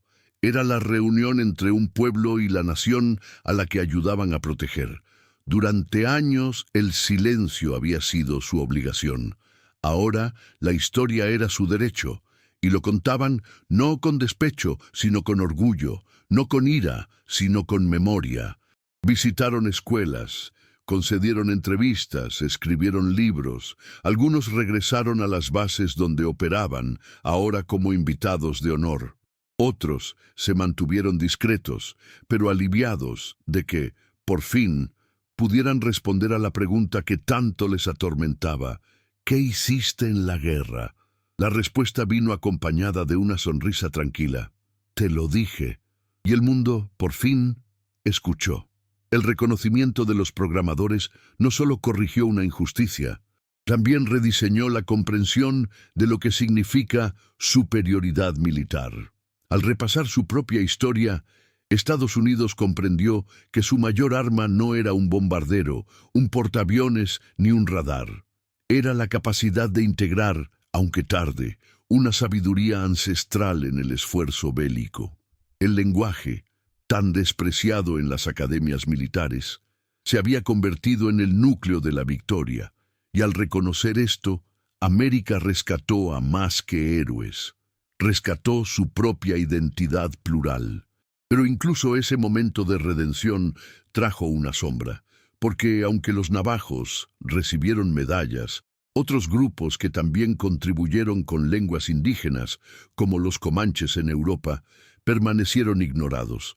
La pregunta seguía siendo: ¿por qué tardó tanto? ¿Quién eligió esconderse? Y lo más importante, ¿qué más sigue oculto bajo el sello de secreto de Estado? En el próximo capítulo, abriremos los archivos invisibles y revelaremos por qué el código navajo permaneció inquebrantable durante décadas y por qué, incluso después de que terminara la guerra, seguía siendo temido. Durante décadas, hablar navajo en público se consideró atraso. En las escuelas de la reserva, los profesores, casi siempre blancos, castigaban a los estudiantes que se atrevían a comunicarse en su propio idioma. En algunas instituciones, a los niños les lavaban la boca con jabón, se les presionaban las rodillas contra el maíz seco o se les obligaba a escribir palabras en inglés que no entendían. La guerra había pasado, la victoria había sido ganada, pero para los jóvenes que heredaron el silencio de los codificadores, el idioma ancestral seguía siendo una marca de marginación. Hasta que la historia salió a la luz. Cuando empezaron a circular los primeros documentales y los últimos programadores finalmente contaron lo que habían hecho, algo cambió en los ojos de las nuevas generaciones. Lo que se veía como vergüenza se convirtió en fuerza. Lo que estaba oculto se ha convertido en un emblema. Las escuelas comenzaron a incluir clases de lengua navajo en su currículo.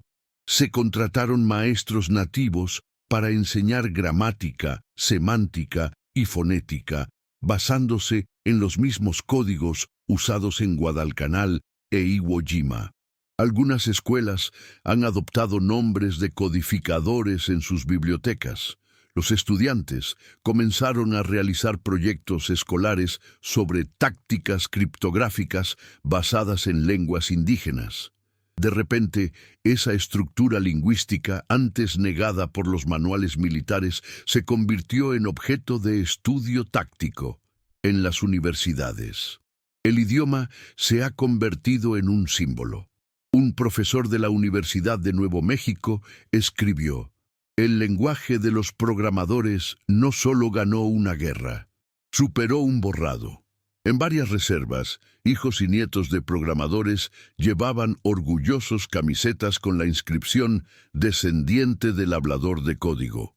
Las reuniones tribales incluían fragmentos ceremoniales que narraban las hazañas de sus ancianos en el Pacífico, y en algunas comunidades, antiguos soldados, ahora ancianos, fueron invitados a participar en rituales de purificación, no como pacientes curativos, sino como guardianes de un recuerdo que había salvado vidas. Antes de fallecer, Chester Ness participó en una ceremonia en Shiprock, donde líderes espirituales declararon su voz como espíritu que guía la protección. Ya no era solo un veterano, era un símbolo de resistencia cultural. El impacto del código no se limitó al ámbito militar. Se extendió a los ámbitos educativo, espiritual y político. En 2010, el Senado de los Estados Unidos aprobó una resolución que reconocía la importancia de las lenguas indígenas en la seguridad nacional.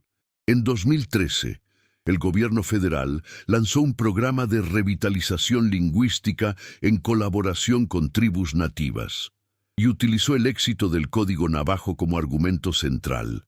Para miles de jóvenes que crecieron escuchando que su idioma no era bueno para el mundo moderno, fue un avance. El navajo simplemente no era válido, era irrompible, era táctico, era invencible. Y sobre todo, fue una parte esencial de uno de los capítulos más brillantes de la inteligencia militar del siglo XX. Un lenguaje ancestral, oral, espiritual, rechazado por el sistema que más tarde dependería de él. Si disfrutas desentrañando estos hechos, los que se escapan de los libros pero moldean el mundo, muestra tu apoyo, dale a me gusta a este video y suscríbete para que podamos seguir sacando a la luz la verdadera historia, porque aún hay más. El resurgimiento del orgullo navajo no se limitó al territorio estadounidense. Las naciones indígenas de Canadá, México y Sudamérica empezaron a citar a los codificadores como ejemplo de soberanía lingüística. El símbolo del Code Talker ha sido adoptado por colectivos de lingüistas que luchan contra la extinción de las lenguas nativas en todo el mundo. E incluso en el ámbito militar, las doctrinas de comunicación empezaron a estudiar la eficiencia de los códigos naturales basados en estructuras orales poco convencionales. Lo que comenzó como una respuesta improvisada a la amenaza japonesa se convirtió, con el tiempo, en un manual viviente de resiliencia cultural. No solo sobrevivió el idioma, era la idea de que la cultura puede ser un arma, que tradición puede ser una estrategia, y que un pueblo que mantiene viva su voz, incluso en medio del silencio impuesto, nunca será derrotado. Pero queda una última pieza en este rompecabezas. Porque incluso con el reconocimiento, los premios y los libros, una pregunta sigue rondando tras bambalinas en la historia. ¿Por qué el gobierno de EE-UU mantuvo el código en absoluto secreto durante más de 2 décadas después de la guerra? ¿Qué había que, incluso tras la rendición japonesa, seguía considerándose peligroso? La respuesta está tras bambalinas durante la Guerra Fría y en los usos invisibles que el código continuó teniendo, mucho después de que cesaran los combates. Y eso es lo que vamos a revelar en la siguiente parte. Mientras Japón se sumergía en la utopía de una nación homogénea, disciplinada y moldeada por un único molde étnico y cultural, Estados Unidos, a pesar de sus contradicciones internas, forjaba algo más poderoso: la capacidad de transformar la diversidad en doctrina. En el campo de batalla del Pacífico, esta diferencia filosófica se hizo evidente. El imperio japonés invirtió en escuelas de criptografía, lingüistas formados en Tokio, monjes formados en fonética tonal y matemáticos con doctorados en lógica simbólica. Pero ninguno de ellos era capaz de entender lo que ocurría entre las palabras de un pueblo que, hasta hace unos años, se había visto obligado a borrar su propio idioma. Japón esperaba ganar por disciplina, pero se enfrentó a algo que sus manuales no preveían: la fusión de la improvisación con la ascendencia. Los programadores navajos no usaban algoritmos, usaban historias, metáforas, imágenes de la Tierra. Sus frases no eran lineales, eran circulares, simbólicas, no reducibles a la lógica occidental. Y ahí radica el error fatal del imperio. Mientras buscaban estándares técnicos, ignoraban el factor humano. La idea de que un pueblo marginado pudiera ser el vínculo decisivo entre la derrota y la victoria les resultaba inconcebible. Pero eso fue exactamente lo que ocurrió. El país que invirtió en la pureza perdió frente al país que invirtió en la pluralidad. Mientras Japón reforzaba la homogeneidad como doctrina nacional, Estados Unidos, aunque imperfecto en su aplicación, permitía que múltiples voces, acentos, historias e idiomas actuaran como engranajes en la máquina de guerra. Los italianos construían barcos, los afroamericanos producían municiones, las mujeres operaban fábricas y los indios transmitían órdenes de ataque. Cada uno hablaba desde un lugar diferente, pero todos apuntaban al mismo objetivo: ganar. Y ganaron. Porque la diversidad, cuando se canaliza con propósito, se convierte en ventaja táctica. Esta fue la ironía histórica que los japoneses nunca entendieron: que la fortaleza de una nación no reside en su uniformidad, sino en su capacidad para integrar lo que una vez despreció. En el centro de la inteligencia japonesa, la idea de que una lengua tribal, sin escritura formal, pudiera derrotar a sus máquinas, se consideraba ridícula. Pero ella derrotó, y lo hizo con brutal sencillez.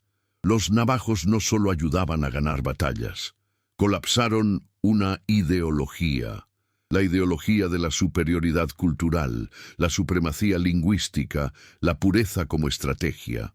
En cambio, Estados Unidos impuso un nuevo tipo de guerra, donde los tanques se guiaban por fábulas, donde divisiones enteras se movían al ritmo de cánticos ancestrales y donde la victoria no solo llegaba por bala, sino por voz. Esta inversión filosófica ha redefinido lo que significa el poder, porque el verdadero poder no está en anular la diferencia, sino en saber cómo usarla. Y eso es lo que Japón no entendió. Entrenaron a los operadores para reconocer frecuencias. Pero los estadounidenses entrenaron a soldados para reconocer a las personas. Y entre frecuencia y persona, el ganador era quien entendiera al humano. La historia muestra que no fueron solo los radares, ni los portaaviones, ni los códigos enigma descifrados en Europa los que sellaron el destino del eje. Fue, entre otras cosas, el uso estratégico de lo que el enemigo consideraba inferior: un idioma, un solo pueblo, una cultura. Estados Unidos, al integrar estos elementos en su lógica bélica, ha demostrado que la verdadera innovación no está solo en las máquinas, sino en la mente. En el próximo episodio, profundizaremos en el detalle más perturbador de esta historia. ¿Por qué, incluso con toda esta victoria construida en silencio, el código navajo sigue asustando a los expertos en criptomonedas hasta hoy? ¿Y qué revelan los documentos recién publicados sobre su posible uso en transacciones contemporáneas. En el mundo de la criptografía moderna, los algoritmos son celebrados como obras de precisión matemática, fórmulas que transforman mensajes en secuencias indescifrables, basadas en claves públicas, funciones hash y entropía computacional. Pero ninguno de ellos, ni siquiera el más avanzado, logró lo que los codificadores navajos crearon con una simple transmisión oral, un lenguaje de guerra que, hasta hoy, nunca ha sido descifrado. La estructura del código navajo no se basaba en lógica lineal. No utilizaba permutación, sustitución, ni cifrado rotacional. Su secreto era otro, y más profundo. Era humano. La criptografía navajo no funcionaba como un lenguaje común ni como un sistema técnico de codificación. En la práctica, era un doble laberinto. Primero estaba el idioma original, tonal, aglutinante, con una sintaxis única y con sonidos que no existían en ninguna lengua europea o asiática. Luego estaba la capa de codificación, una metáfora en tiempo real, donde los buitres eran bombarderos, las tortugas tanques y los ferrocarriles podían ser el rastro del trueno. Un lenguaje ya casi indescifrable estaba cubierto de analogías operativas que solo los programadores entendían y memorizaban sin escribir ni una palabra. Un sistema sin registro, sin papel, sin máquina. La pesadilla absoluta para cualquier interceptor. En la década de 1970, durante la desclasificación parcial de documentos de la Marina de EEUU, un grupo de ingenieros criptográficos evaluó el código original utilizado en Iwo Jima. La conclusión, publicada en un informe interno: ni los métodos criptoanalíticos de la Segunda Guerra Mundial, ni los sistemas digitales actuales basados en el reconocimiento de patrones son capaces de traducir o romper el contenido. No existe ningún algoritmo, hay cultura. Hoy, en los años 2000, con el avance de la computación por fuerza bruta y la inteligencia artificial, los laboratorios universitarios intentaron modelado semántico. Uno de ellos, de la Universidad del Sur de California, intentó aplicar redes neuronales para correlacionar palabras navajo con términos militares. El resultado fue casi nulo. El código no tenía constancia, repetición ni base textual. Era flexible, cambiante y dependía del contexto situacional de la misión. Los programadores modificaron los términos para evitar patrones, algo que ahora llamaríamos aleatorización consciente. Era, en esencia, criptografía conductual. El enemigo buscó la lógica, pero encontró el instinto. Buscó matemáticas, pero encontró memoria oral.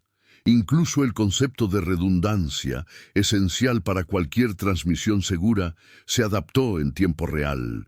Cuando había ruido en el canal, o sospecha de escuchar, los programadores alternaban términos, cambiaban órdenes o reconfiguraban metáforas. El mensaje era el mismo, pero la forma totalmente diferente. Esto hacía imposible, incluso con múltiples grabaciones, establecer un vocabulario fiable. Y lo más desconcertante, ni siquiera los propios programadores estaban entrenados para traducir fuera de contexto. Un término como buitre podría significar bombardero, avión de transporte o ataque sorpresa, dependiendo de la región, el operador y la misión. Esto transformaba cada transmisión en una creación única, una obra viva y fugaz que desaparecía en cuanto cumplía su función. Entre bastidores, en la NSA, el código navajo ha llegado a ser citado en las reuniones doctrinales como un ejemplo de cifrado cultural irrompible. Un agente de campo, entrevistado bajo condición de anonimato en 1998, reveló: podemos descifrar claves de 128 bits. Podemos romper cortafuegos en menos de una hora. Pero lo que esos hombres hicieron en 1944, con sus propias voces, Ni siquiera pudimos simularlo con superordenadores. La ironía histórica se cristaliza aquí. Japón, Alemania e incluso la Unión Soviética han invertido miles de millones en sistemas criptográficos mecánicos y electrónicos, desde el famoso Enigma hasta sistemas de 3 rotores con doble cifrado, y fueron derrotados por un código hablado, para un idioma sin escritura estandarizada, por un grupo de hombres que a menudo ni siquiera habían terminado el instituto. El genio no estaba en la máquina, estaba en la mente entrenada, en la cultura viva, en el dominio absoluto de la variación, la improvisación, la confianza mutua entre operador y operador. No había puerta trasera, no hubo fallo en el sistema, era un código que respiraba. Eso lo había oído, eso pensó, y por eso, hasta la fecha, ninguna inteligencia artificial ha sido capaz de reproducirla, porque faltan los elementos esenciales: ascendencia, contexto, emoción, ritmo, memoria. El navajo no era solo lengua, era una identidad codificada, y la identidad no se emula. No puedes descifrar lo que es pertenencia. En tiempos de computación cuántica, cuando las claves de cifrado pueden romperse en minutos por máquinas con miles de millones de operaciones por segundo, el modelo navajo sigue siendo una excepción estudiada, pero no replicada. Un símbolo vivo de que la inteligencia humana, anclada en la cultura, en el ritual, en la historia oral, puede seguir siendo, y quizás siempre será, superior al frío cálculo de la máquina. Pero el misterio va más allá, porque recientemente documentos del Departamento de Defensa revelaron que el código, o al menos su lógica, pudo haberse reutilizado en secreto en operaciones durante la Guerra de Vietnam y posiblemente en acciones clandestinas en Oriente Medio. Es posible que, incluso hoy, parte de la doctrina criptográfica estadounidense siga bebiendo de la sabiduría de aquellos pastores convertidos en soldados. En la siguiente parte descubriremos cómo el silencio de los programadores seguía resonando en las sombras, y cómo en medio de la era digital, la voz del pasado puede seguir operando en el presente. En un mundo donde muros, fronteras y algoritmos que filtran la realidad según estándares estadísticos se multiplican, la historia de los programadores navajos resurge como un recordatorio irrefutable. Lo que nos diferencia no nos debilita, sino que nos protege. En medio del mayor conflicto militar del siglo XX, el imperio japonés apostó por la estandarización como máxima virtud. Un solo idioma, pensamiento único, reacción única. Y detrás de esta arquitectura mental construyeron una estructura de inteligencia que despreciaba todo lo que escapaba a la lógica formal. Fue ese desprecio, esta ceguera cultural, lo que los derrotó, porque la victoria estadounidense en el Pacífico no fue solo cuestión de tonelaje, sino de aviones o bombas producidas en masa sobre islas fortificadas. También se consolidó a través de voces diversas, por un lenguaje casi extinto, por historias contadas de padre a hijo, por metáforas orales transformadas en un sistema táctico inviolable. El genio de los programadores no venía de los libros, venía de la supervivencia, de una cultura que, incluso reprimida, mantenía viva su identidad y, en el momento más improbable, salvó a miles. Se les prohibió hablar. Y entonces fueron convocados a hablar por todos. Esta paradoja resume la historia de los pueblos oprimidos, ignorados en tiempos de paz, indispensables en tiempos de guerra. Y aún así, no hubo rencor. Hubo un parto, técnica, moral, estratégico. El mayor logro no fue la creación de un código inquebrantable. Fue la revelación de que la diferencia, cuando se acepta e incorpora, se convierte en una fuerza estratégica. Estados Unidos, con todos sus defectos y contradicciones internas, demostró que su verdadera superioridad residía en su capacidad para canalizar sus voces disidentes hacia un propósito común. Mientras el eje invertía en la pureza, los aliados ganaron por pluralidad. Mientras Japón formaba a criptógrafos en universidades de élite, Estados Unidos entregaba radios a jóvenes que aprendían a contar historias junto a la hoguera. Y estos jóvenes, con vocabulario ancestral y disciplina militar, ganaron. La lección sobrevive, porque hoy, en tiempos de renovada intolerancia y miedo a las diferencias, la historia de los abolladores del Código Navajo no es solo un recordatorio militar, es una advertencia civilizacional. Lo que nos separa puede protegernos. Lo que nos hace únicos puede, en el momento adecuado, salvar al colectivo. Por eso sus voces siguen resonando, porque no solo transmitían coordenadas, transmitían esperanza. Demostraron que la libertad, cuando se ve amenazada, puede defenderse con palabras, siempre que esas palabras tengan alma. Y si esta alma está hecha de memoria, de dolor, de ascendencia y resistencia, entonces no solo será escuchada, será invencible. Pero aún queda una última verdad que debe revelarse, una verdad oculta no por los enemigos, sino por el propio país que salvaron. En el próximo y último capítulo, descubriremos por qué, incluso después de décadas de silencio, no todos los archivos sobre el Código Navajo han sido publicados. ¿Y qué dice eso sobre el poder que estas voces aún representan? El imperio japonés, con toda su ingeniería militar, su doctrina de pureza étnica y su fe en la lógica, colapsó ante algo que nunca consideró una amenaza: la humanidad codificada en un idioma antiguo. El colapso no fue solo militar, fue filosófico. La máquina de guerra que se enorgullecía de su precisión fue derrotada por historias contadas alrededor del fuego, por metáforas transmitidas entre balas y explosiones, por pastores de ovejas que llevaban siglos de tradición en sí mismos. El Código Navajo nunca se rompió, porque no estaba pensado para ser entendido por quienes solo escuchaban. Era necesario pertenecer. Y Japón, con toda su sofisticación técnica, nunca entendió esto. La guerra en el Pacífico ha demostrado ser una verdad que resuena más allá de las trincheras. La logística gana batallas, pero la identidad gana los silencios.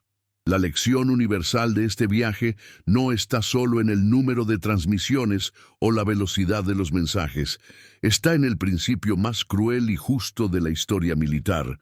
La estrategia nace de lo que se valora. Y Estados Unidos, al valorar lo que antes intentaba borrar, ha logrado algo que Japón no ha logrado fabricar: una victoria moral. Como admitió el general Seizo Arisue, jefe de inteligencia japonés tras la guerra, fuimos derrotados por voces que no sabíamos cómo oír. Y si valoras este tipo de investigación y la búsqueda de verdades históricas olvidadas, por favor dale like, suscríbete al canal y activa la campana. Tu presencia aquí es lo que nos permite seguir sacando a la luz estas historias ocultas. Y cuéntanos en los comentarios, ¿cuáles son los datos más sorprendentes que has descubierto en este video? ¿La producción incesante de mensajes inviolables? ¿El uso de metáforas como sistema militar? ¿O el hecho de que hasta hoy ni siquiera la tecnología moderna ha podido descifrar este código? Porque la historia no termina aquí. En una habitación modesta, un anciano que habla en código susurra instrucciones en navajo a un grupo de niños sentados en el suelo. No hay enemigo a la vista, ni guerra en el horizonte, pero hay algo aún más poderoso: la continuidad. El código sigue vivo, no porque sea indestructible, sino porque era demasiado humano para ser olvidado. No te vayas todavía. Escucha la próxima historia real que aparecerá en pantalla. Recuerda siempre, la logística determina la estrategia. Mira el siguiente vídeo aquí en el canal con otra historia increíble.